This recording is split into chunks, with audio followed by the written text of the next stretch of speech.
राजा राम मोहन राय। राजा राम मोहन रॉय। राजा राम मोहन रॉय, ये अलग अलग प्रकार के शब्द हैं, ठीक है ना। ये तीन शब्द जुड़ करके राजा राम मोहन राय पूरा शब्द बनता है। ये किस प्रकार हुआ, कैसे हुआ, अभी अपन चर्चा करेंगे। तो आपको एकदम समझ में आ जाएगा कि राजा राम मोहन राय का बालक राम मोहन था, इसका नाम राजा राम मोहन राय कैसे पड़ा, इसकी अपन जैसे चर्चा करेंगे तब समझ में आपको आ जाएगा। इसका जो 22 मई 1772 से 27 सितंबर 1833, इसका जो जीवन परिचय है संपूर्ण वो इसके बीच में आ जाएगा। 22 मई 1772 को इसका जन्म बंगाल के हुगली नदी के हुगली जिले में राधानगर, एक छोटा सा ग्राम है, वहां पर जन्म हुआ। कहाँ जन्म होता है? बंगाल के हुगली जिले के राधानगर गांव में इसका जन्म 22 मई 1772 को होता है। मां का नाम तारिणी देवी तथा पिता का नाम रमाकांत होता है। तारिणी देवी और रमाकांत के घर जो पुत्र होता है, इसका एक बड़ा भाई भी होता है जिसका नाम जगमोहन होता है, लेकिन इसका नाम राम मोहन रखा जाता है। राम मोहन की जो मां थी तारिणी देवी, वो शाक्त मतावली थी और इसके पिताजी थे वैष्णव धर्म के उपासक थे। कालांतर में जब इसकी मां उनके पिता के घर में आ जाती है तो वो भी वैष्णव संप्रदाय या वैष्णव धर्म की उपासिका बन जाती है। चूंकि स्वाभाविक बात है, घर में यदि वैष्णव धर्म की उपासना होती है तो जितने भी हिंदू शास्त्र होते हैं उन शास्त्रों का बहुत कठोरता से पालन होता है। चूंकि घर का जैसा परिवेश होता है बच्चे में वैसे ही संस्कार आते हैं। स्कूल जो होती है उसी स्कूल के अकॉर्डिंग स्टूडेंट का कैरेक्टर बिल्डिंग होता है। फर्स्ट स्कूल हमारा घर का परिवेश होता है, सेकेंड हमारा जो स्कूल जिसमें हम पढ़ते हैं वो होता है। तो घर के परिवेश में हिंदू धर्म के शास्त्रों के जितने भी पूजा पद्धति है उनका कठोरता से पालन होता था, तो इस बच्चे में भी उसका प्रभाव पड़ता है। इसके जो पितामह यानी कि जो दादा थे, जिसका नाम था कृष्णचंद्र बनर्जी, उनको बंगाल के नवाब ने राय की उपाधि दी थी। इसलिए विरासत में क्या मिल गया? राम मोहन को राय विरासत में पीछे लगने लग गया। और बंगाल के नवाब की इस उपाधि के पश्चात 1830 में मुगल बादशाह अकबर द्वितीय ने इस राम मोहन को राजा की उपाधि से नवाजा। इस प्रकार बंगाल के नवाब ने तो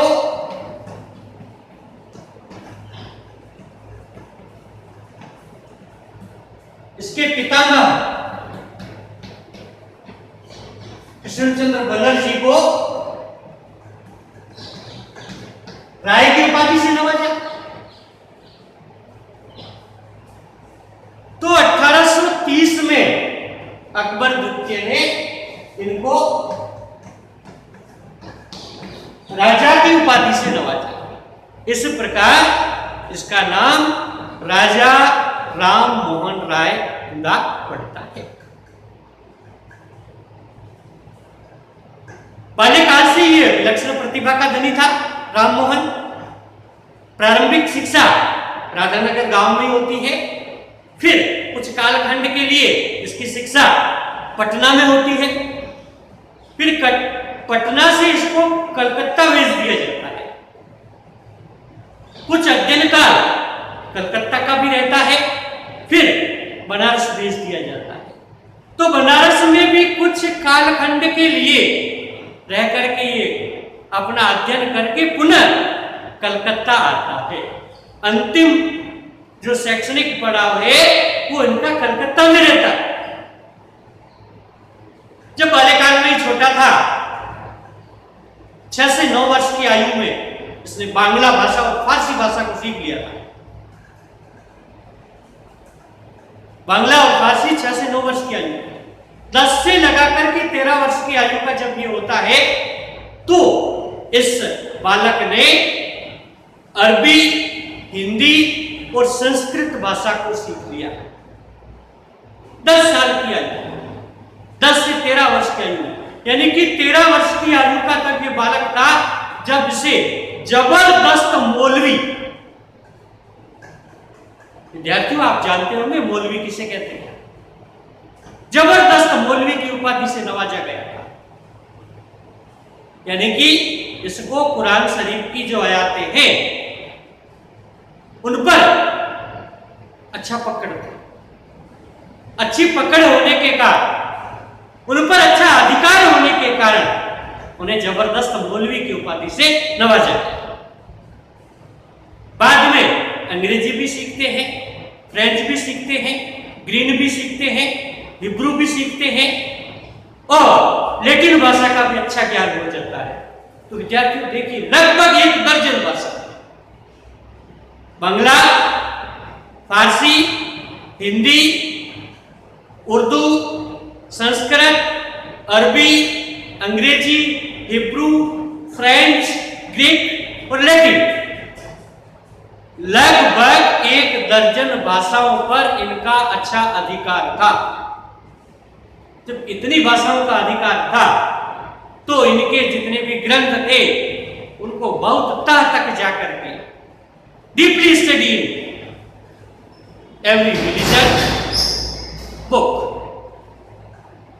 ईसाइयत हो चाहे इस्लाम हो, सभी धर्म ग्रंथों को बहुत तह तक, गहराई तक जाकर के ये अध्ययन करते।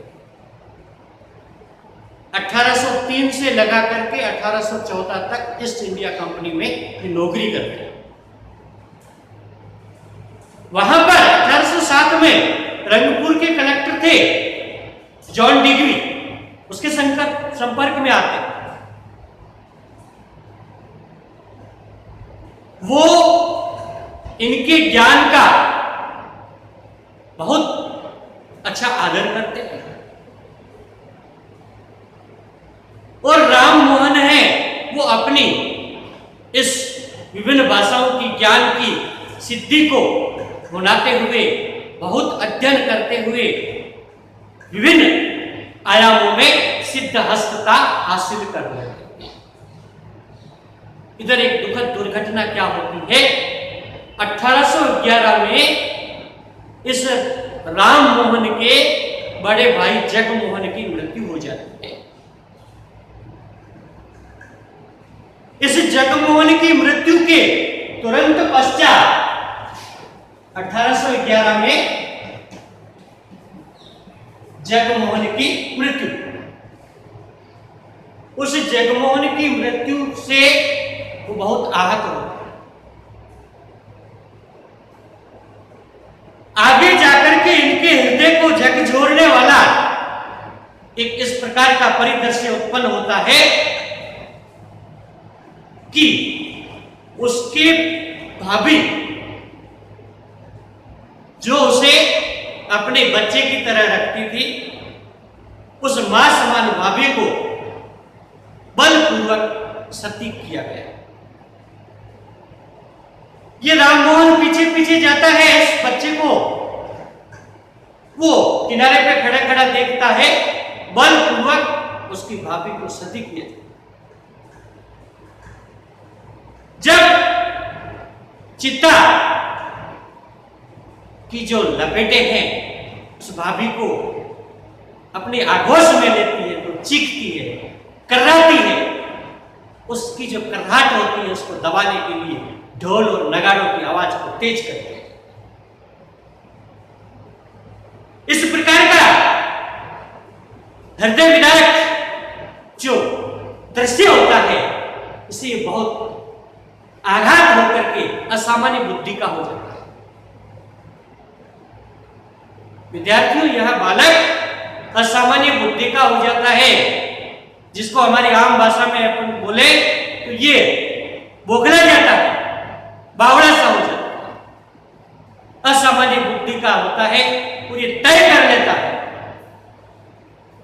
कि इस प्रकार की जो क्रूर प्रथा है, ऐसी क्रूर जो सती प्रथा है, इस सती प्रथा को,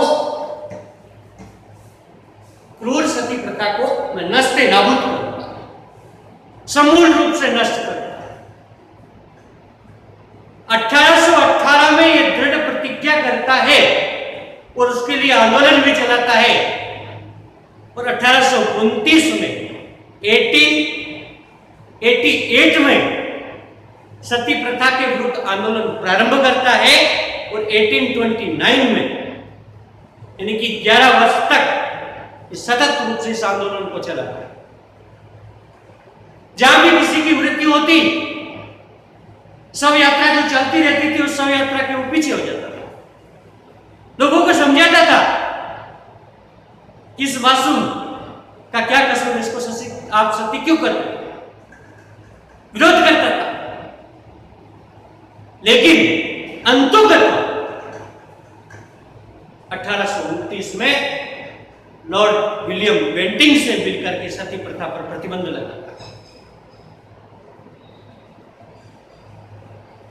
सती प्रथा पर प्रतिबंध लगाना ये इसका सामाजिक प्रथम सुधार था। आप कहीं पर भी राजा राम मोहन राय के बारे में चर्चा कर रहे हैं, उस पर कोई संगोष्ठी हो रही है या कोई भाषण प्रतियोगिता हो रही है और वहां सती प्रथा का नाम नहीं आए, तो अपने आप में वो अपूर्ण है। यह प्रथम आधुनिक भारत का जनक था जिसने सती प्रथा पर पूर्णतः प्रतिबंध लगाने का आंदोलन प्रारंभ करते हुए उसको कानूनी अधिकार, सती प्रथा के विरुद्ध में एक कानूनन अधिकार बनाया और प्रस्ताव पारित किया कि सती प्रथा पर पूर्णतः प्रतिबंध रहेगा। उसने सामाजिक सुधार में विधवा विवाह यानी कि विधवा का पुनर्विवाह होना चाहिए, बहु विवाह, उस कालखंड में लोग एक से अधिक विवाह करते थे। इसी राम मोहन के पिता ने, रमाकांत ने 3 विवाह कर रखे थे, तीसरा विवाह था तारिणी देवी से। तो राजा राम मोहन राय ने बहु विवाह का विरोध किया, छुआछूत और भेदभाव का विरोध किया। राजनीतिक सुधार में उसने कहा लोकतंत्र की उपासना होनी चाहिए, राजनीतिक अधिकारों के विरोधी और निरंकुशतावाद के पक्ष पोषक कभी भी सफल नहीं हो सकते। यानी कि लोकतंत्र की ही उपासना इस आधुनिक भारत के पिता ने, आधुनिक भारत के इस जनक ने, राजा राम मोहन राय ने प्रारंभ कर दिया। मूर्ति पूजा, आडंबर सहित इस प्रकार के कई धार्मिक आयाम थे जिनको नस्ते नाबूद करने के लिए यह प्रतिबद्ध था। राजा राम मोहन राय ने आर्थिक सुधारों हेतु किसान वर्ग को मजबूत करना चाहिए। मजदूर और किसान जब तक किसी देश के मजबूत नहीं होते तब तक उस देश की आर्थिक दशा नहीं सुधरती है। लोकतंत्र चाहे अमेरिका हो, चाहे ब्रिटेन हो, चाहे कोई भी देश हो, भारत हो, उनका आर्थिक ढांचा तब तक नहीं सुधर सुधरता जब तक मजदूर और किसान वर्ग को अपने अधिकार नहीं दिए जाते। विद्यार्थियों, यहां समझने योग्य ये बात है, हमारे वर्तमान के प्रधानमंत्री नरेंद्र मोदी किसान और मजदूर वर्ग का जीवन व्यापन का जो स्तर है उसको ऊपर उठाने का प्रयास शायद राजा राम मोहन राय की प्रेरणा से कर रहे हैं। क्योंकि जब मजदूर और किसान का जीवन स्तर ऊपर नहीं